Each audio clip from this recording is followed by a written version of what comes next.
in the Dog Pound with your host, Eric Metcalf, Leroy Horde, myself, Frank Stamps, and Mike Tomzak, talking Browns football from the locker room, from inside out. Well, fellas, what'd you think? What'd you think of that? First and foremost, outstanding win against the Jacksonville Jaguars. Forget all that. We know you was out there shaking your ass for money in LA and Vegas. How much did you make? How much did you actually make? Oh, listen, brother. If I could shake shaking your ass. Brother, if I could shake my ass and make some money, I'd be all over the place. I was working on tips. One to shake it. Right. I was working on tips and I came up empty. Nobody tipped me. Because you kept putting it in your pocket, but you was butt ass naked. I kept my clothes on. There was only one time that I got naked when I was drinking. That was in St. Louis when I was still playing. Yeah. I checked. Yeah, go ahead. I lost my room interested. key. Yeah. I lost my room key and I had to go back to the desk and I don't think I had any clothes on, but they were sympathetic to me. You don't think you had clothes on, or you did not have clothes on? He opened the door, he walked out butt naked and didn't have a key. Right. That was tough. Hey, what? Let's not talk about my problems. And I've got a lot of That's them. not a problem, Frank. That's just humanity, man. You are all in. Let's talk about your problems. I want to talk about everybody else's problems. Let's talk about, do the Browns have a problem now?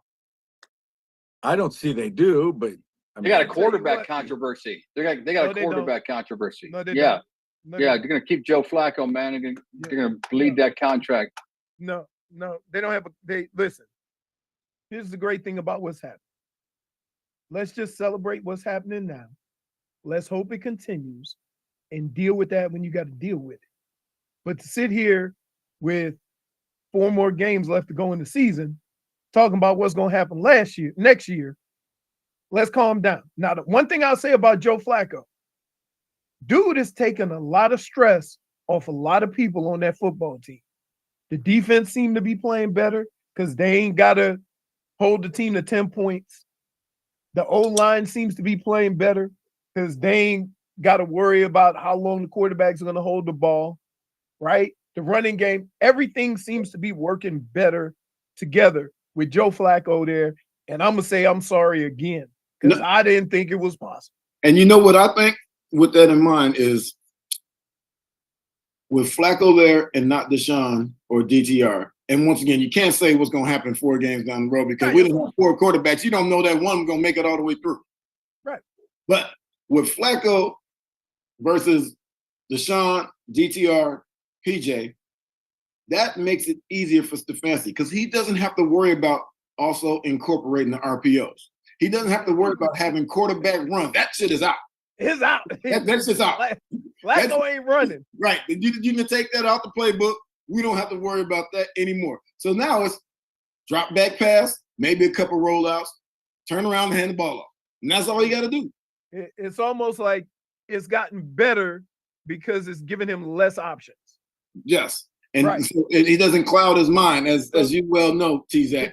The team is getting actually closer to what they do best by eliminating one of the aspects of what the quarterback does. Right. Exactly. Right.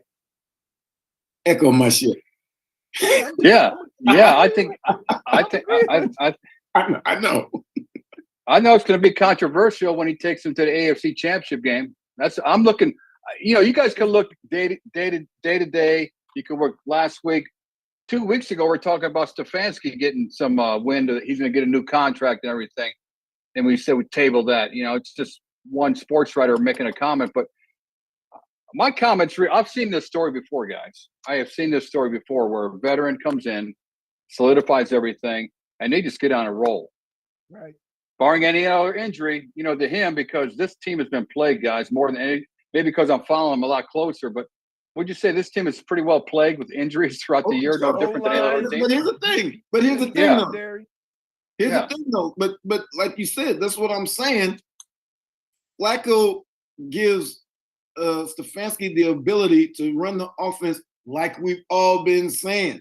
Right. Drop back, throw the ball, turn around and hand the shit off. Right. And play action passes pretty play action. Pass, yeah, in doing so. You're right. And that's what he does. He doesn't have to do all the tricky stuff because they can't. Are you guys surprised at the cannon that he still has? Holy smokes. No, he was impressive. Yeah, he was impressive. Yeah. He throw that ball down the field or that square, and that thing is coming on the line. It almost looked like me, doing that commercial when the cars were going by with their windows open. Nah, I must admit, I was a non-believer when I saw that Amari said it was like poetry in motion. I was like, he's just talking shit. What else is he supposed to say? But yeah, that's Frank. Are you in? Are you getting a Flacco jersey for me for Christmas? Yeah, wow, extra man. large. Holy cow. Extra large, man. I would really like that. I would. I'm gonna need him to not throw one away to the other team a game though. Yeah, you could deal with that, man. You can just take a shot of your liquor and move on. Can I just say this? I can deal with that because the other stuff he does is just money, right? And what I like is that because they don't have to worry about the RPO, because they don't have to worry about the quarterback runs and all that, the people who should be running the ball are running the ball. Not really. Not the other day. Not the other day. He's still. What is it? Does he not like Kareem Hunt? I think they here. And here's what I learned a long time ago. There is nothing wrong with 2nd and 7. But coaches look at that as a failure. And it's not. But I tell you what is a failure, running that sweep and being 2nd and 13. Right? I mean, I like the sweep. I like that toss sweep. It's tough for the Sam linebacker to really defend that. But here's the thing. It's also tough for that pulling guard. Yeah. Well, wait a sec. I'm a little confused with you guys because you want to speak? You back the Browns, now you want to talk. The Browns won, and they had less than 100 yards rushing the ball. That's what I just said. And they had 307 yards passing it. That's what I just said. Should they have run the ball more, or I'm not sure. No, you do know that Jacksonville had one of the worst pass defenses in the league, right? You know that, right? Or maybe you don't. No, he didn't know that. That's why he's talking shit. Right?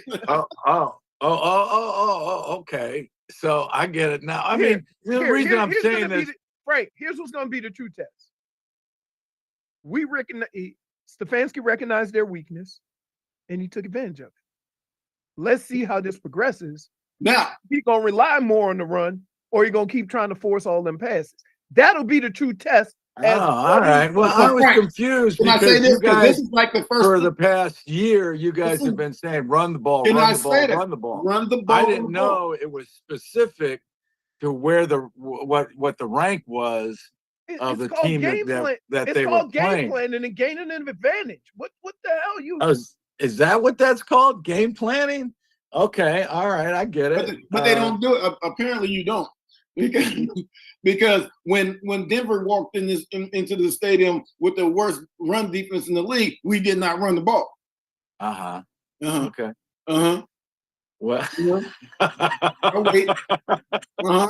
Hey, do you think this puts Stefanski in the running for Coach of the Year? I think he's in the running just because of what they're doing. Because they're 8-5, and of course they've been through 4 quarterbacks. Right, but he ain't gonna win the shit. No, because you know who's gonna win it? Old boy in Houston. Yeah. Detroit. I don't know why would Stefanski win it? If I'm not mistaken, what's that record? I mean, well, you know what might be a determining factor on that, Leroy, is we play Houston. Not this weekend, but the following weekend. Yeah, and maybe the winner of that game comes out as Coach of the Year. I'll tell you what, if Stefanski wins 11 games, he's top 3 candidates for Coach of the Year with 4 quarterbacks. Let's right. Well, that's the whole thing. I mean, I'm not saying because he's such a good coach. I think he's learning to be a good coach, but I think what he's done is handled the adversity really well. And you know what he should do? He should give like maybe a third of that trophy to Schwartz. Yeah. Well, Matt, what if Detroit Gonna cut- does? We gonna Well, cut, here's cut the off problem. the coach's hat. Here's the problem with You Detroit. talking about trophy, Frank? You Hey. talking about a damn trophy? Matt, Does he give it? Do they get trophies for that I don't know. Matt, or money? Go. here's the I don't- problem with A Detroit. certificate? Do they get a certificate? Jared Goff is Jared Goffin right now. Yeah, that's true. Yeah, so he done lost his damn mind all of a sudden. Yeah, that's true. So But with that in mind, Explain that. Elaborate a little bit further on that, Leroy. I'm not as the reason why he's not in LA anymore and he's in Detroit is because he started Jared Goffin throwing it to the other team. And he's starting that trend again for whatever reason. His last few weeks have not been good. So if there's a chance for Detroit or for Campbell to win the Coach of the Year, Jared Goff gonna have to turn it around substantially. yeah, I thought Miami dude would be in the running. McCarthy, not McCarthy. Yeah. McDaniel, because That was up a until good last pick. night. Well, Up until last night. I don't think I've ever seen a game like that. Like, and I have a question. Let me ask you guys a question. well. Let me say Yes, this real quick. Can they? Did they fire Vic Fangio this morning? Because they should. They ain't gonna fire him. He get paid more than head coaches. He get paid $4.5 million a year. They ain't gonna fire him. He make more than the head coach. He make more than the head coach Houston. So here's Vic the deal. Fangio's the defensive for those Browns Yeah. fans. Vic Fangio is the defensive coordinator for the Miami Dolphins. Here's the deal, and I've always never figured this out. And as offensive players, we have looked onto the field and shook our head on a number of occasions when we see 4 deep, 15, 20 yards deep, okay, and they pick you apart moving down the field with no threat because you try not to give up the big play. My question is, when you playing prevent defense and you give up a 36-yard pass, why not blitz them? You ain't covering their ass anyway. So why not go after them? hey, you're gonna get your ass hit either way. You might as well take. I love it. I love it, Leroy. You might as well say we had a chance. Hell we didn't get yeah. there. Sitting back and watching them pick you apart, you had no chance. Very passive mindset too. Very Right. passive But mindset. here, they have been aggressive the whole game. Mhm. And now all of a sudden, because you got to go after their ass. Shrink the amount of time he has to make decisions. Right? Because guess what? If you shrink the amount of time he has, the pass has got to be shorter, and then you can come up and make a play. Hey, not only that, he only threw the shit to 2 people. The running back and DeAndre. He could have thrown it to whoever he wanted with the DBs being 40 Oh, you're yards talking about Tennessee. Yeah, you're talking about Tennessee. Right.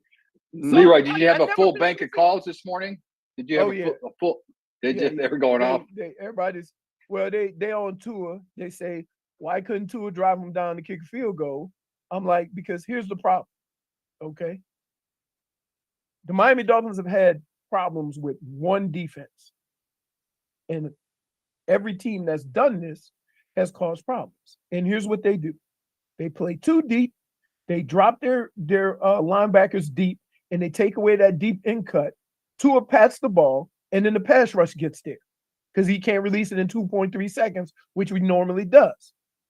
So for an offensive guru, I'm guessing this has happened to them 3 or 4 times this year, and they've lost every game. You ain't come up with an alternate game plan when you see that damn defense? Tampa 2. It's Tampa 2, guys. You're right. familiar with that. Split Right. safeties, middle linebacker runs with speed, number 3 Deep, speed to either right. side. And they just drop him back to like the 15 yards. They every time he throw that deep in cut, there's 8 guys around. So then he throws it somewhere else. He throwing check downs and what have you. And it's just, I'm tired of looking at this without any type of adjustment. No type of adjustment whatsoever. So I don't understand all these Stubborn. guys getting all this money to be offensive guru, yet you have gotten beat with the same basic defense for your 4 losses. Copycat league, Leroy. Right. It's a copycat league. What they tell us in camp, Matt and Tom Zach, what do they say? Hey guys, it's preseason, but if you don't pick up the blitz, your ass gonna see it all year. And we get that warning once a camp. And so people gonna kick the tires on the blitz in the preseason. And if you don't pick it up, you're gonna see it all year. They tell you that unless they know that you can release it and they can throw you the ball and you can go score. Right. Yeah. Beep, beep, down the side. Hey Frank, take me inside your helmet for a second when a blitz is called and you know you've got a pretty good chance of getting free. I mean, I've been on the receiving end of a blitzer and you guys have been on blocking ends, but take me, Frank, are you saliva? What's going on? I mean, are you just your eyes real big or are you just normal? You just get after it. Can you see It's that? right there. Go through Can the you see soul. that? Go through the soul. So when you get the call to blitz, Green light. you know, I mean, in that case, McMahon was under center. You know, they weren't, running a whole lot of shotgun when, back in the day.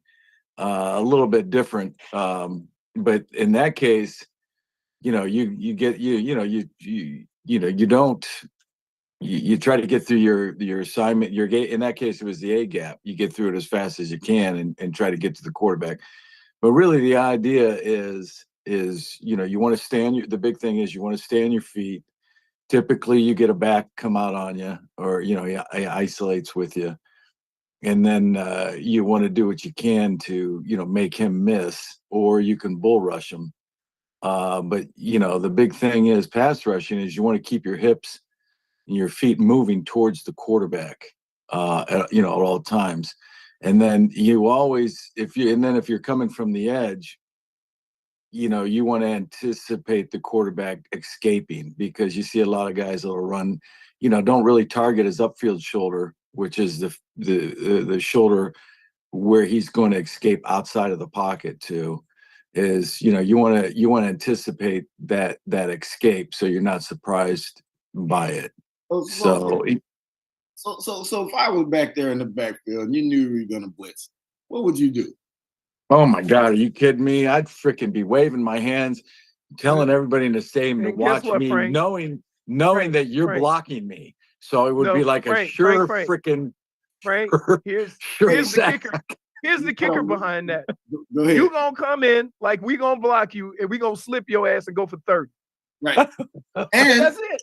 And now, That's if 'cause you you do guys come in are. there full speed, you better get them feet off that ground, because your shit gonna get stuck and get. Good. Woo, I'm gonna break your shit. Because I'm gonna cut the hell out. Hey, you guys, both you guys, Eric and Leroy, when you guys do cut or when you guys engage right at the numbers, do you see it happening? Are your eyes engaged at the numbers? Are you cutting through the guy and just closing your eyes? Because it seems like on impact, They're closing their eyes. No. You know what I do? Hoping and I wishing. pick one leg, and I shoot through that leg. okay. Right. So you see where you're landing too. You can see where you're landing as well. You see where your aiming point. Those You guys. wait to the last minute. Yep. It's the last second. Last second. Rarely Look, can you cut you it get anymore, out, look, right? you like this, Yeah. like you're gonna blow him up, and he think, a little back, I'm gonna run over. Woo! Ah! It's over. Like, yeah. Yeah. You see, It's here's what not you really do. real though. It seems like one force is going with aggression this way downhill, and the defense or running back is just waiting for the blow, right? You got a Listen, choice. it is by far, it is the most unfair drill that we did in camp, right? One-on-one pass rush with linebackers, because all they did was bull rush, and we couldn't cut them. So they ain't have Be no honest fear. now. Why you stand in the line and you wink at the dude like, come on now. Brother-in-law. You're Browns fans. You're listening to In the Dog Pound with Mike Tom, Zach, Leroy Hort, Eric Metcalf, myself, Frank Stams. Raw and unfiltered, found everywhere where you find your favorite podcasts. AlumniMedia.com. There you go. And we're getting a lot of listeners today, alumnimedia.com. Frank. We're getting a lot of listeners today, I heard. Oh, nice. Good. Hey, Well, so welcome, go back to that. Go back to that. You don't understand because it's an unfair drill, which I understand. But don't they incorporate? You can run a route too, or No. didn't they do that sometimes? It's called one-on-one pass rush. Pass pro. And the only rule is you can't cut. So imagine a 250-pound linebacker rushing on a 215-pound running back or 200-pound running back without the fear of being cut. Hey, I don't have to imagine that because I'd wait for the next dude. Hey, be honest, Leroy. They got to be honest. This is an honest show. They have to be honest. Give me the raw, next guy. be raw and unfiltered, Leroy and Matt. You guys really didn't like the block. Look here. That's how When I started. hey, they drafted me. They said with the 13th pick, the Cleveland Browns select Eric Metcalf, running back. they didn't say shit about blocking back. And they just said when they drafted me back. Right. That's what I'm saying. I did everything. But here's the deal. See, Metcalf got a pass on this. But I didn't. Because the first thing I was told, son, if you can't pass protect, we can't put you on the field. Mm-hmm. Right? So I'm sure the quarterback told you that too. No, Bernie told me quit blocking. Here's let me ask you guys this, and I think this is the greatest run scheme in the history of run schemes, and tell me if this would work or not. So you got in the NFL, you got a hat for a hat up there. Nobody goes unblocked. All right, but let's say you leave the middle backer unblocked. All right, or the will backer unblocked, both inside the tackles. And you put a guy like Refrigerator Perry back there, or maybe somebody with a little bit more skill, but a bigger guy, an offensive lineman that had some skill back in the day. All right, Aaron Donald. And you just hand him the ball. All right, and leave that linebacker unblocked. You know what that's called, Frank? What's that? Goal line. Okay. Well, yeah, but think about it. Today's athlete, the way they can't or backers, they can't tackle for shit today. All right, and you just leave them on a block, and you just keep running that. I guarantee you keep running that same play, and that backer's got to just man up every time. Frank, he's going to find a way to win. Frank, you know what I hate? You are really selling running back short. Hey, you know why? Because we have a whole field to run the ball. Hey, he's also assuming that everybody has perfectly blocked their guy. Right. Like, you know what? One of the things that makes you a good running back is your vision. That means that. Well, here's what I would do. There's times when that linebacker is not even blocked, and you go for a big play. So listen, we know it's coming. So here we get him up to you get him close to the line of scrimmage. And outside leg of the guard, you line up this big running back. You block out on the defensive end, and you double team down on the nose, and you leave that backer to that side unblocked. I'm telling you that's good for at least 3 yards every play. And 3-4 or 4-3. Frank. Here's the other thing. And I don't know about Met, but I hated a fullback. It's just more clutter. I would rather that guy be unblocked because I can press the hole. He'll try to jump up in that hole, and I can go backside, and he's unblocked. You know what I hated? Guys missing blocks. Yeah, but that's even worse. And now you got the guy missing the block. Hey, there's another guy on this. Exactly. There's another guy on this Poundcast that hates people missing blocks too, and he really suffers from that. Mike, I mean, could you got to comment on that? I mean, guys whiff, and next thing you know, you've got, a linebacker just drilling you. And you always know who's whipped by the first dude to pick your ass up. Yeah. Hell yeah, man. There's nothing worse. He'll get that look. He'll get Hey, that look. Go ahead, Leroy. There's nothing worse than a lineman facing you in the backfield. You know that ain't no good. Yeah. Right. But Frank, to your point, you make it sound like we're obligated to run where that linebacker goes. There's plenty of times during a running play where somebody's unblocked. In fact, me and Metcalf have talked about it all the time. Don't be afraid to run the ball against an 8-man box. Don't be afraid don't be the team that counts bodies and check out of plays because you're negating the ability of the running back. Yeah, here's my point on this whole thing. If you get a running back like Earl Campbell or Leroy Horde or Eric Metcalf or John Riggins. John Riggins. John Riggins. Before you go any further, let me say, you have just named 4 different skill sets. Right. No, I'm illustrating the point by name. I'm first of all, I didn't want to exclude you guys from that group, so I'm not really, this is a bit, exaggerating, but I'm talking about, really big running backs, and my point being is if you just, it's a simple dive. And that linebacker, is going, if you run it at him 3 times, he's not tackling big running. I don't care how big you are. You get the brunt when a ball carrier with size and good body lean and knows how to run through tackles, when he lowers his head on you and you're the tackler, I don't give a shit who you are. There's very few guys that punish running backs, and one of them is what's the guy's name? Played for Baltimore, the running back. Mike Allstat. The linebacker. Ray Lewis. Now Ray Lewis, that cat would punish. He'd punish I saw Eddie George one time quit in a game with that Ray Lewis. Frank. Let me tell you a story. Frank, you're the best. Me and Metcalf used to sit next to each other and watch film all the time. And you know what was amazing about us? We would look at the play. You guys and see something high IQ? No, and see something totally different. Because we look at things differently. We have different ways of having success running the football. So when you talk about, why don't we just do this and run this guy here and block, and he's not gonna, Frank, we probably ain't gonna end up running there. Hey, were either one of you guys married when you were playing? No. Did you guys ever go out on double dates or anything? No. You mean me and 2 other girls? Mike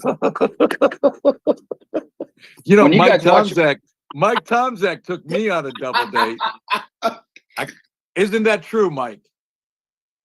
Mike, what? Yeah, we went out, man. We did all right. Did all right. Hey, did you guys did all right? All right. We got a phone number. You know what I mean? We got a phone number. Hey, do you guys eat popcorn? You see how they change the subject? You see him change. Do you guys eat popcorn when you watch film? Hey, Frank is scared, T-Zach.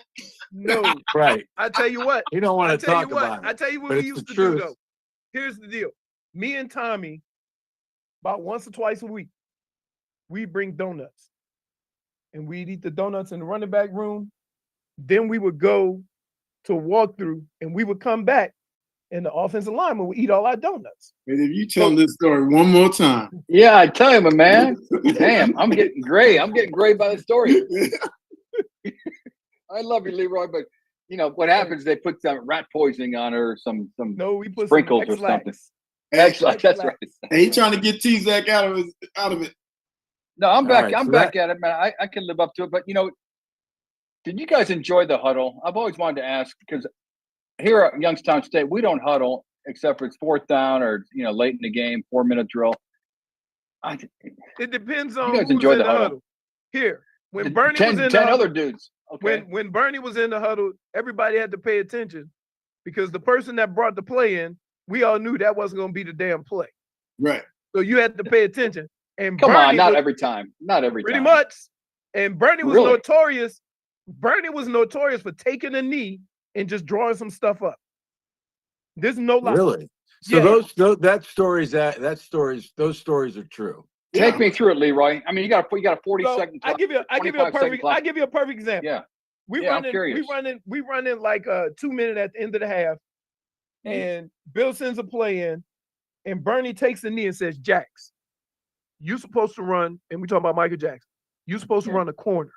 I want you to take a step towards the corner and then run a skinny post. Soon as you turn your head, the ball gonna be there. Right. And I bet you, and he scored. Yeah. And nobody went near Bill. Because that wasn't a damn play. Right. No, I mean, what would he do for you guys? Another We thing tell that's you guys scary to do. about the huddle. Another thing that's scary about the huddle is when they say, "Okay, we're gonna run toss 28," and you in the huddle and you looking at the blockers and they don't look that confident. You're like, "Oh shit, this ain't gonna work." Hey, you listen. You hoping they line up in the front that we got an audible. Yeah, you could just tell. Yeah. Sometimes them linemen looking there and say, "Damn, I got to pull and run." We've been out here for a minute. Right. That's I when, had a left when you say, "Let me back up about 2 steps. Oh, I need a little more space." you standing back there like the punter. Right, I'm gonna have to avoid some shit. Hey, I had Mike, a young left tackle, real quick, Frank. Young left tackle, Sharp or Danish. I don't know if you guys ever came across Sharp or Danish, but he was from, I think, Iran or Baghdad or something like that. But he is playing left tackle. He came over to us, and it was his first start after 6 games or whatever. And he's over to left tackle. And the first time we slide to him because we got Bruce Smith out there, right? I tell you, I set so short, 5-step drop. I set on 3 steps, got rid of that ball in the heartbeat. And as soon as I got rid of that, I got smacked in the side of the head by Bruce Smith. And I'm coming for you. And I said, "Sure, what happened?" He goes, "I don't know. Ball snapped. He go by." I say, "Well, block his ass. Get your hands outside. I've been working. I'm working." And T-Zach went to the sideline and said, "Hey, 3-step drop only. Yeah, Yep. Amen. I'm And taking draw. 1 hitch and I'm throwing that shit."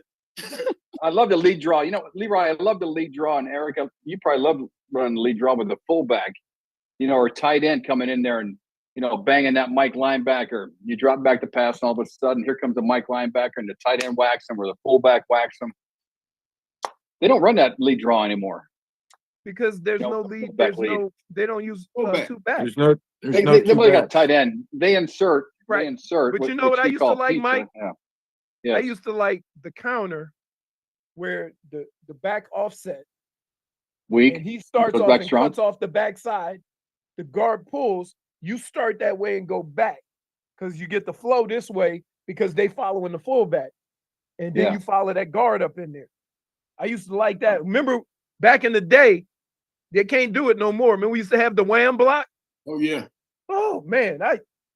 I'm like, man, let me tell you, I used to have to do it. And then I used to go to the sideline and say, "Hey, he's looking now." He's looking now. I don't want to ram him no more. He's looking now. Because the only way you gonna block a 330-pound guy is if his ass ain't looking. Hey, it's all good until he turn and make eye contact with your ass. Dude, it was Hey, Frank, terrible. speaking of looking, Frank, did you ever, when you're playing will linebacker, the running back in the I formation or offset, you ever see him like looking where he's going to go run with the football? I know that's one of those things that you teach in football in 101. Yeah, you get very rare. I mean, a Was lot there of a player? guys. No, really? Yeah. Well, no, a lot of guys would have tells. It just wasn't exact. It wasn't always with their eyes, but very few guys were tipping you off with their eyes. I think most of the running backs in the NFL graduated from that. But yeah, there were a lot of tells. Most of the tells came from the offensive linemen and how they took their stance. The big thing is pass or run. If you knew if they were going to pass or run, he's light.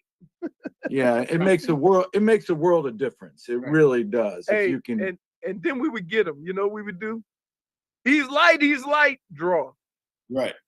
Hey, Frank is happy as hell that nobody thinks like him and said just leave the backer free. Yeah. Right. Yeah. He's happy. No, listen, I wouldn't. No, I wouldn't want to spend my entire day trying to frickin' tackle a big back one-on-one. I mean, that would be that, and then they could what you get paid to do. Yeah, no, I know that. That's I what know that that. would be. Right, I right. didn't say I wouldn't spend my. I You just make said it I sound wouldn't like want we to just spend gonna my run entire into you. day. You make it sound like we just gonna run into that backer. No, but see, that's my point. Just run into just all day long. Just try to run the guy over. Just No, try to he's take him bigger. out. What do you? Clearly, you've Hey, never Frank. played running back. That shit is overrated. Running into people. Yes, right. I'm like everybody say, "Ooh, you run for contact." No, I don't. LeVon me ask, Kirkland why would like did- that. LeVon why did Kirkland the would like that matchup. Mike, why did the Browns win the game on Sunday? Why did the Browns win? They had explosive plays.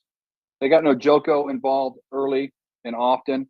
I tell you, he's an unsung hero, guys. Yeah. Playing that intermediate zone. He's not even close to being as good as Kelsey, but he's the guy that's going to help drive this offense to first down, especially on first down. But he Right? They've could had be. He just I know, gotta Eric. catch You're the damn right. ball. Yeah. Right. No, I know that, he my can't. man. He's not as good as Listen Kelsey. here. He's a You better know, athlete than Kelsey. Let's stop that. No, No, he he's just- looks stop, he looks stop, better stop, without stop. a shirt on with Stop. Kelsey but he's not Stop. a better tight end. I didn't say he was better. I said he could be just as good if used the same way and he caught the ball. Now, if you look at his year, if you go back and look at the year he's had, go back to all the big plays and touchdowns that have been called back that were his, long. He had a bunch of them.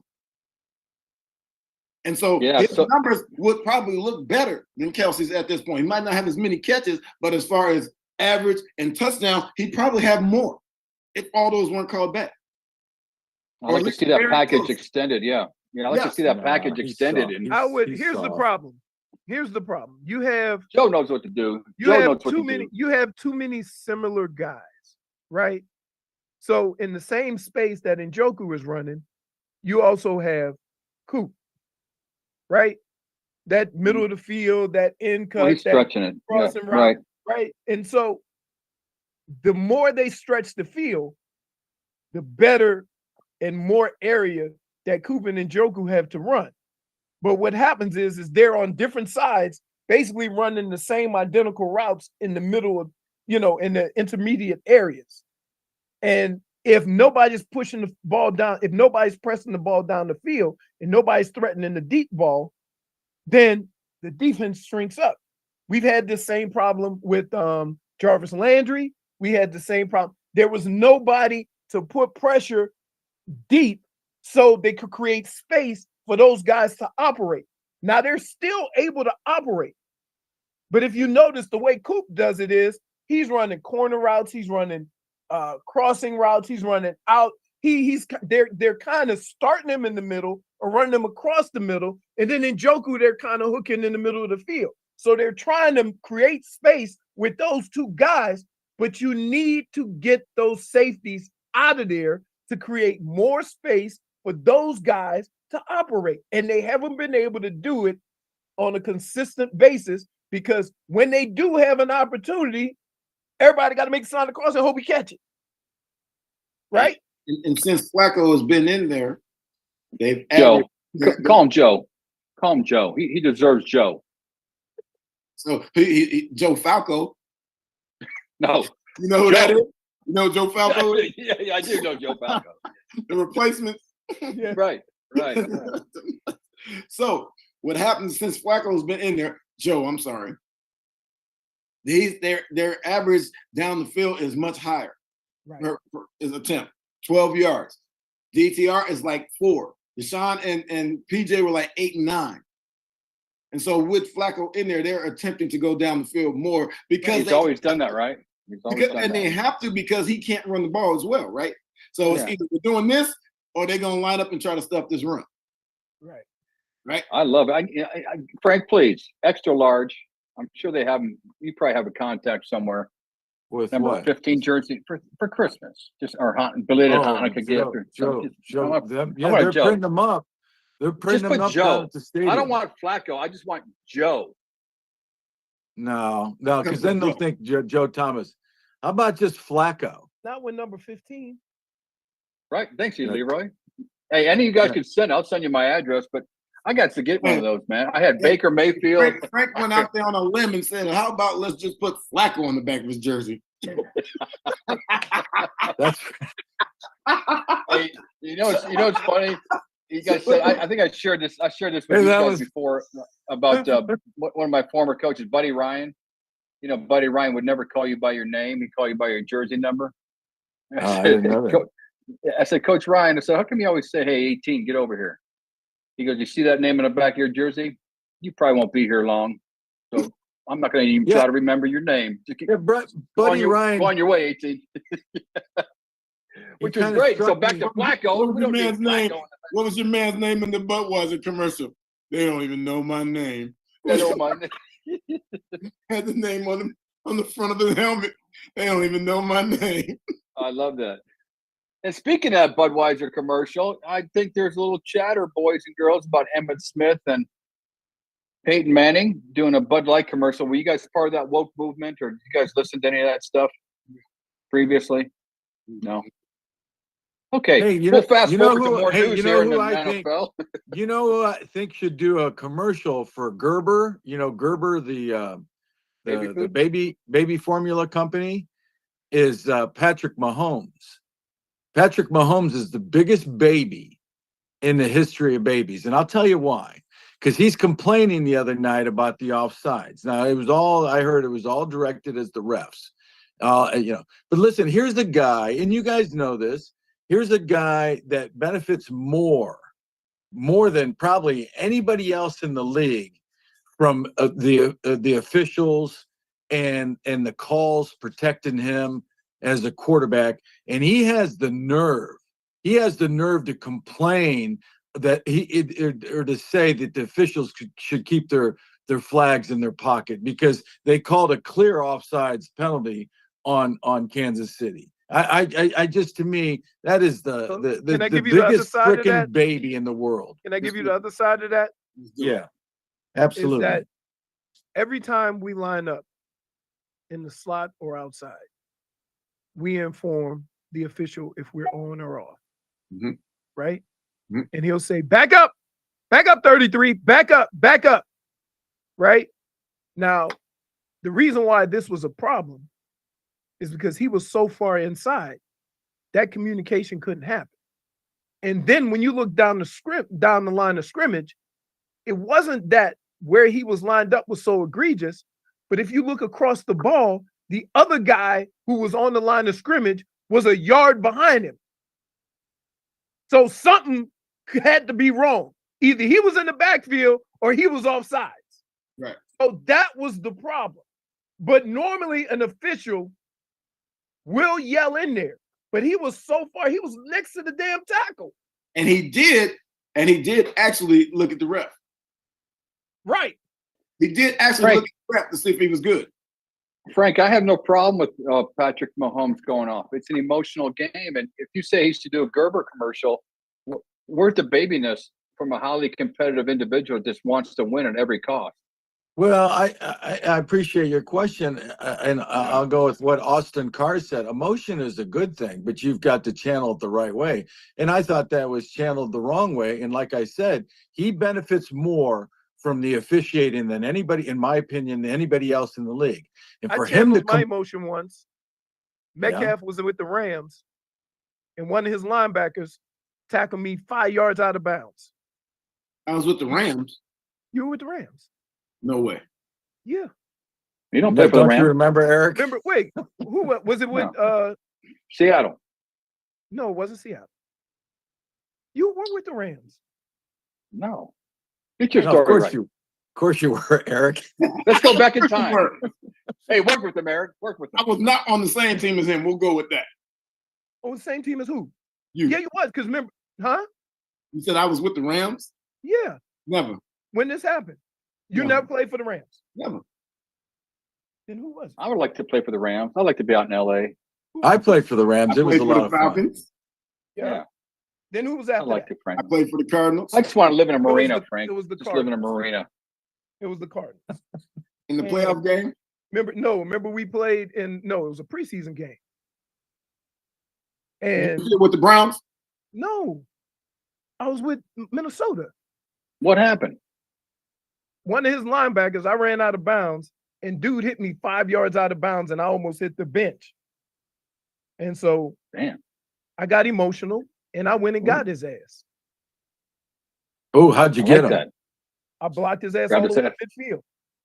Oh. I just got him under the pads and just drove him. Was that the very From, next the, play? from the out of bounds? No, Very next it was play? that play From the- right there. From the out of bounds back to midfield. Yep. And I told the official, if you're not gonna protect me, I'm gonna protect myself. Do with it what you want. So, anyways, so I love it, give me Leroy. the other. Nasty. Give me the other.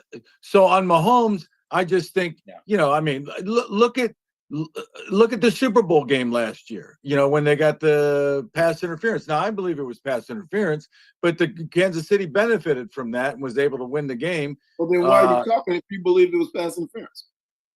What I'm saying is he benefits Kansas City. But My if it was point a being pass- if it is was he a needs pass- to be it was- if it he was a needs to pass- be a little bit more Hey, mature and if it was- understand. You know what? It all comes out in the wash at the end, Patrick. But if it all was pass interference, how did he benefit? It was a penalty. Yeah. Well, okay. Well, what I'm saying is, Arguably, I'm not yeah. saying. I'm saying he benefits from penalties. I'm not saying he benefits from You're kind of to- making it to- sound like he benefits from calls. Yeah, well, penalties, calls. He benefits from a lot of the officiating that goes on in the NFL. He's a beneficiary of that more so than any other position. I mean, here's a position that you cannot. I mean, we've all seen it. What is roughing the passer? We've seen so many cases of roughing the passer. It's just not roughing the passer. My point being is he benefits from the way the rules are set up. And for him to criticize an official making a call on offsides, I'm thinking to myself, that's bullshit. I mean, here's a guy. What? So you want your cake and eat it too, Pat? I mean, I just thought it was immature. Do you hate I football? do. Do you hate football? You like cake, Eric? You I like want the cake? cake. I'm gonna eat it too. I'm gonna bake it. I'm gonna do all that shit. Right, but here's Hey, the deal. Easy Like, bake oven? You got that easy bake oven? Easy bake. we all have complained to officials But about stuff. the thing is, it's more than about the call. You're just looking at the call. Right. It's about losing that game and dropping in the standings. Right. It's about a game that they had to have.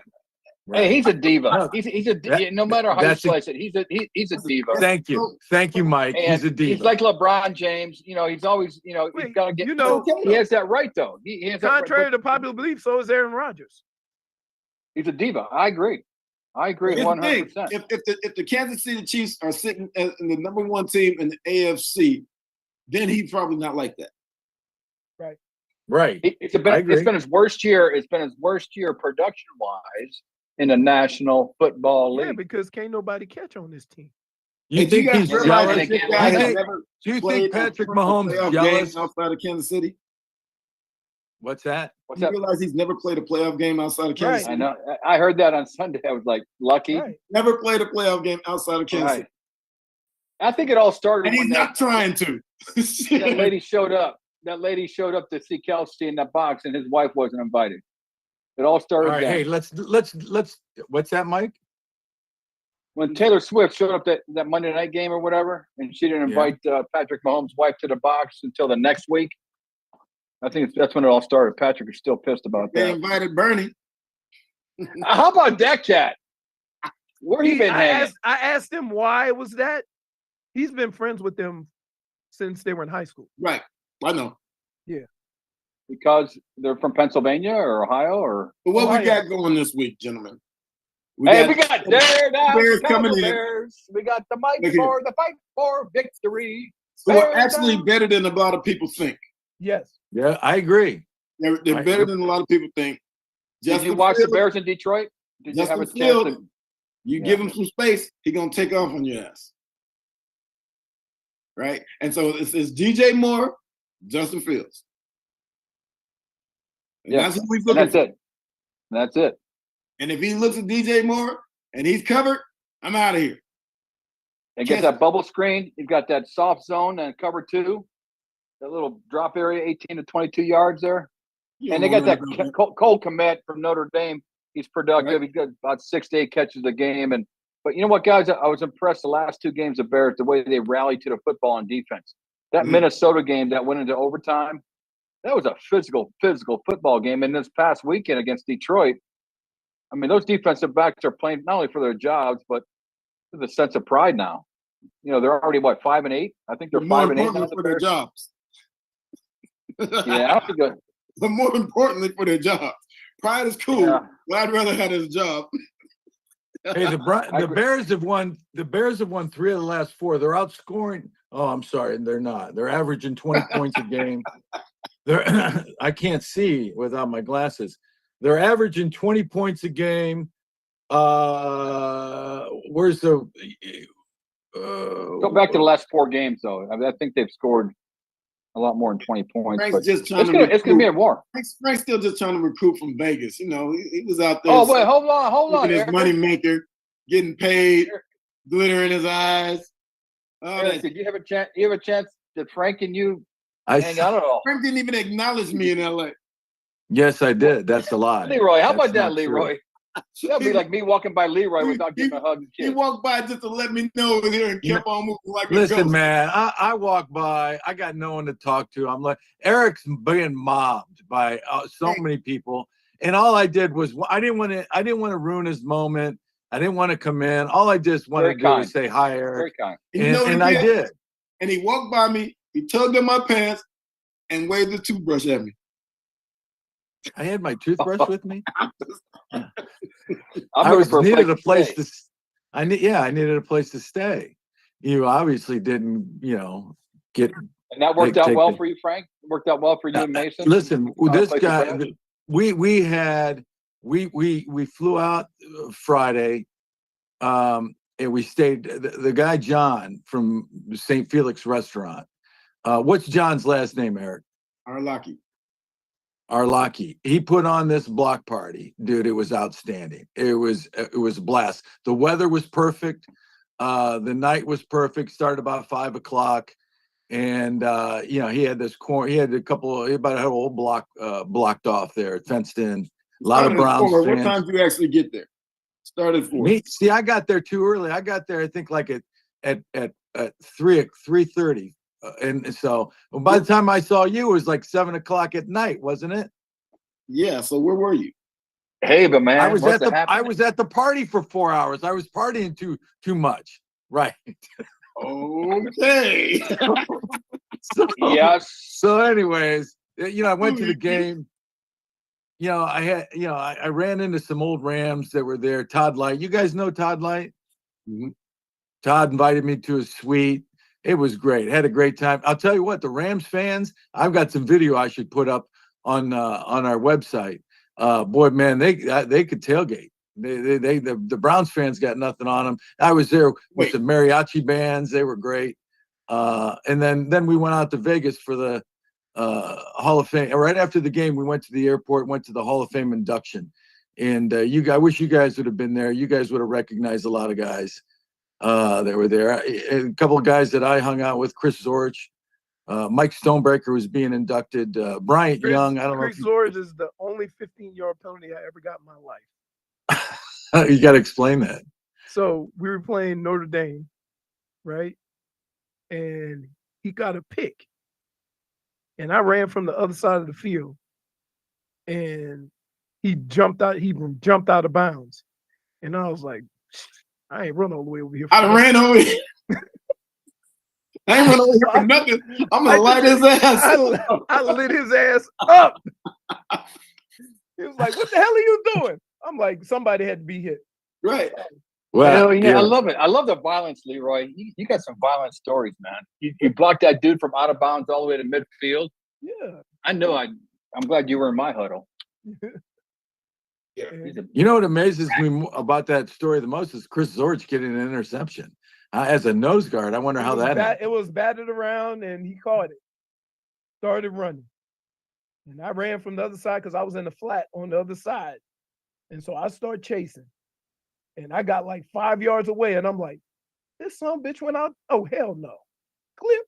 Got him. See, when I was in college, I didn't get to play against the Notre Dames and the Michigans and the Ohio States. And That's because you guys needed a higher grade point average. No, you didn't hear me. And thank goodness, because we weren't very good.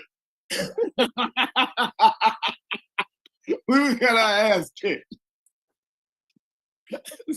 Okay, we got about 10 minutes left of the podcast or Poundcast. Browns Nation, you're listening to In the Dog Pound, raw and unfiltered, a Poundcast found everywhere where you find your favorite Poundcasts, alumnimedia.org. Eric Metcalf, Leroy Horde, Mike Tomczak, Frank Stamps. Frank. Alumnimedia.com. And you hear Anyways, that voice? That's just from Vegas. Yeah. And so we've got 4 games left. And, Baltimore is really playing as one of the better teams in the AFC. I'm looking at where do I want to be on the standings? They have how many games left? Bears, Texans, Jets, and 4 Bengals. games Bears, left, right? Texans, Jets, and Bengals. 4 Browns games. left. Correct. Yeah. So we got Miami, Baltimore, Jacksonville, and Kansas City leading the divisions. Right. Do they hold their spots, or do they relinquish them to any other teams? Here's the deal, though. See, and so the in the AFC South, they need to thank us. Like, Houston is happy that we beat Jacksonville. Now Jacksonville's going to want us to beat Houston next week in two games, Mm-hmm. right? So all these games are playoffs, and so right now, so if we were to go to the playoffs right now, we would be playing Jacksonville right now, right? Correct. And so it's not like, I think when it's all said and done, we don't want to be in a situation, and we don't want to play Miami and Miami. You don't know what you're going to get. You don't want to play Miami and Miami because they get on that fast track, and ain't no telling what's going to happen. And so, hey, if we play in Miami, Leroy, can we all come down and stay at your place? hell no. He don't want to say it, so I'm gonna say it for him. He didn't want to say it, but did you see his face? Hell no. You like me first, Leroy. I pronounce your name correctly, Leroy. I like you first. Hey, we'll get a foursome out there at Weston. We'll go play golf. He's having surgery next week.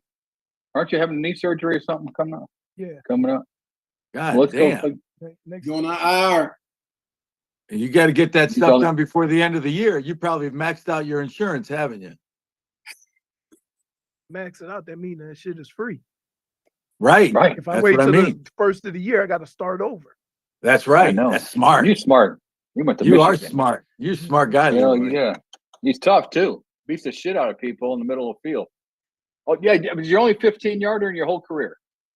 Yep. Was hitting Chris Dortich in college. Yep. Wow. Let me see. Hey guys, I got a couple. I think I got a couple. Dude, I'm for grabbing a face mask and just. Oh no, I didn't even get one then. It was offsetting. Metcalf, you remember this? Oh, remember when I was playing gunner, and I got in a 3-point stance? So we were playing. I think it was the Bears in preseason, and I'm already mad because my big ass with them big ass shoulder pads is playing gunner, right? And so I got these two ants across from me. I run down. I push one out of the way. I run down. We get down by the ball, fair catch. Bap, bap, bap, they hit me. I say, hey man, I had about enough of that shit, right? It's on. We go down again. Bam, bam, bam. They hit me again.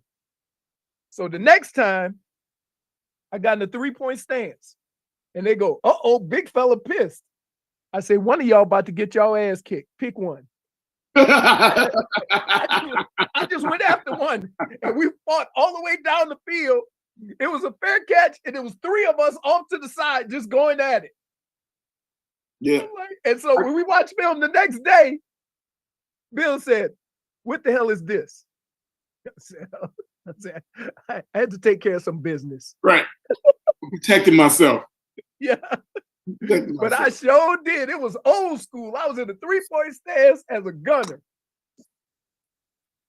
Every time I threw a pick, the 89 interceptions I threw in my career, maybe 80, maybe 99, I don't know. But I used to run down a field open season. I would cut the crap out of guys. You know, they'd be coming at me. I'd just go right there, like Leroy can't talked even about, do the that no opposite more. opposite leg. Different football The game, you can opposite do that leg. shit. Yeah. Back in the day, I had those Listen, pads in the back. listen, what Yeah. they tell you in football? Hey, don't stand coming after around the you. pile counting your change. Keep your On the head on a swivel. Y'all remember when I hit Michael Jackson? You know, When? Vinny threw a pick on our sideline, and the dude was coming up the sideline, and so I was running over to get him, and somebody yelled my name, and so I saw a flash, and I went bam and just hit it. And Jax was like, "Damn, Leroy." He said, "I got enough stuff going on." I said, "Man, they out here shooting. Don't be yelling my name." Crazy. I did. Once you get inside those white lines, guys. Hey, especially now you can run like DBs can run all willy-nilly. They ain't got to worry about getting picked, cracked back on. Everybody can run free, and Scott, like, yeah. Receivers running across the middle. No, they can't get Yeah, hit. can't get hit, running all pretty. Yeah. They ain't no pads or nothing. Yeah. I'm like, yeah. Speaking of running down the field, here come the Bears into First Energy Stadium Sunday. I'm liking the Browns, boys. I'm going to go out on a limb. This is my hometown team, the Chicago Bears, and I'm not going to wish them any luck this weekend because I want my man Joe, a.k.a. Joe. He's going to get it done, man. I'm a fan of Joe Flacco. I'm not going to say his last name, man. I messed up. So I like the Browns 24-10. Get her done. I concur with that. I think it'll be somewhere in the neighborhood of 24-10, 24-14. I don't know, and I do believe based on as the team plays as a whole, it takes the pressure off one individual group, and it seems like everybody plays better. And this has happened since Joe Flacco has taken over. When the defense feels, hey, there's no pressure on us to have to stop everybody. We can just go out and play loose. They've played better. I do believe they're gonna put some pressure on the quarterback, and he's susceptible to some mistakes. But here's the kicker: he's good with his legs, so you got to be ready for that. And I'll be honest with you, I hate the rover. I hate the guy sitting there keeping an eye on the quarterback, because you can't get that quarterback 50 yards wide. So it's like a wasted player, right? We were like the Wolverine, as they call them in Michigan. Hey, but he don't have to be a rover, but I think JOK will be that guy. You think so? I think JOK will be that guy. But how often does that guy who's coming up to check the quarterback actually get the quarterback?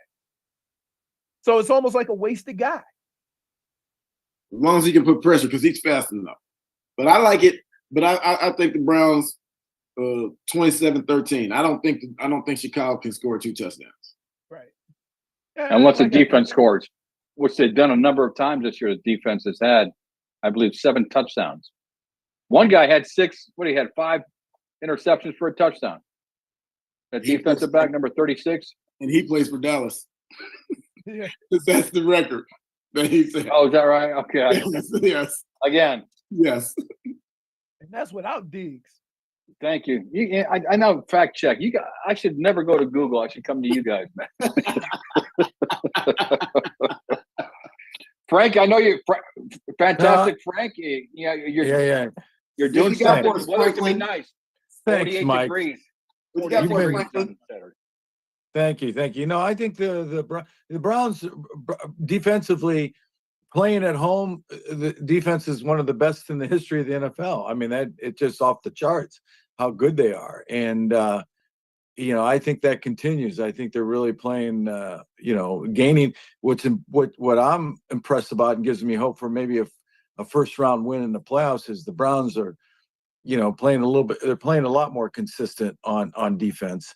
And offensively, I think Flacco brings some consistency as well. I mean, Joe. And I think I said earlier in the podcast, his numbers were better than Trevor Lawrence.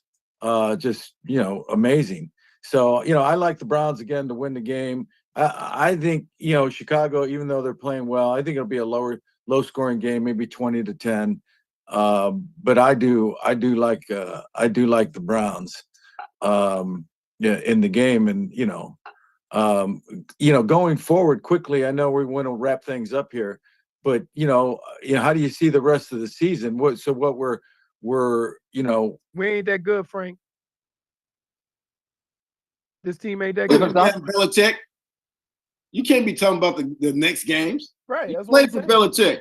We're teasing Right. it. We're teasing it. We're Okay, talking after about they the get Bears. this, Talking about after the- they no, get you this guys are right. two in a Yeah. row. Two in a We play the row. Bears. 2 in a row. One time at a time. Well, thanks everyone. Thanks Browns Nation for joining in the Dog Pound with Leroy Horde, Eric Metcalf, Mike Tomzak, Frank Stams, raw and unfiltered, found everywhere where you find your favorite Poundcast, alumnimedia.com. Thanks for helping us, or thanks for listening to us to review week 14, preview week 15. We'll see you all next week. Go Browns. You can find Frank at iwillshakemyass.com. And he got a new website, Only Stams. Right. Only Later. Stams. Hey, Joe, remember, it's all about Joe. Later.